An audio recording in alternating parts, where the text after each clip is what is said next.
नमस्कार, आपण पाहत आहात ठळक घडामोड क्राईम न्यूज. निर्भीड पत्रकारिता आवत सत्याचा. भावडी येथील अवैध दारूभट्टीवर युनिट 6चा छापा, 1,16,000चा मुद्देमाल जप्त. हवेली तालुक्यातील भावडी गावातील कंजारभट वस्तीमधील 5 नंबर परिसरात सुरू असलेल्या अवैध दारूभट्टीवर गुन्हे शाखा युनिट 6च्या पथकाने कारवाई करत मोठ्या प्रमाणावर दारू तयार करण्याचे साहित्य आणि कच्चे रसायन जप्त करून मोठी कारवाई केली आहे.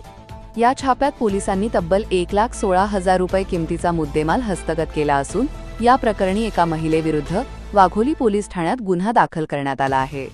ही कारवाई गुन्हे शाखेचे युनिट 6चे अधिकारी आणि अंमलदार अवैध धंद्याच्या प्रतिबंधासाठी गस्त घालत असताना करण्यात आली आहे. गुप्त माहितीच्या आधारे पोलिसांना 5 नंबर परिसरात एक महिला घराचे शेजारी अवैध दारू तयार केली जात असल्याची माहिती मिळाली. मिळालेल्या माहितीच्या अनुषंगाने पोलिसांनी तत्काळ त्या परिसरात कारवाईसाठी पथक पाठवले. पोलिसांनी परिसरात दबा धरून पाहणी केली असता निर्मला विनोद गुदडावत, वय 36 वर्षे, राहणार कंजारभाट वस्ती, भावडी, ही महिला आपल्या घराच्या परिसरात मोठ्या प्रमाणावर अवैध दारू तयार करत असल्याचे निदर्शनास आले.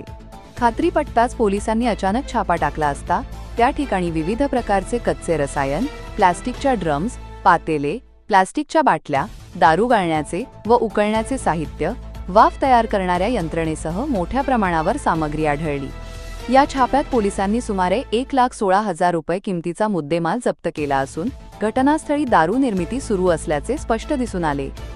ही कारवाई पोलीस उपआयुक्त गुन्हे निखिल पिंगळे, सहाय्यक पोलीस आयुक्त गुन्हे 2 राजेंद्र मुळीक यांच्या मार्गदर्शनाखाली प्रभारी पोलीस निरीक्षक वाहिद पठाण यांच्या नेतृत्वाखालील नेहा तापकीर, गिरीश नाणेकर, प्रशांत कापुरे, सारंग दळे, ऋषिकेश व्यवहारे, बाळासाहेब तनपुरे यांच्या पथकाने केली आहे. प्रतिनिधी मंगेश काळभोर सोबत ठळक घडामोड.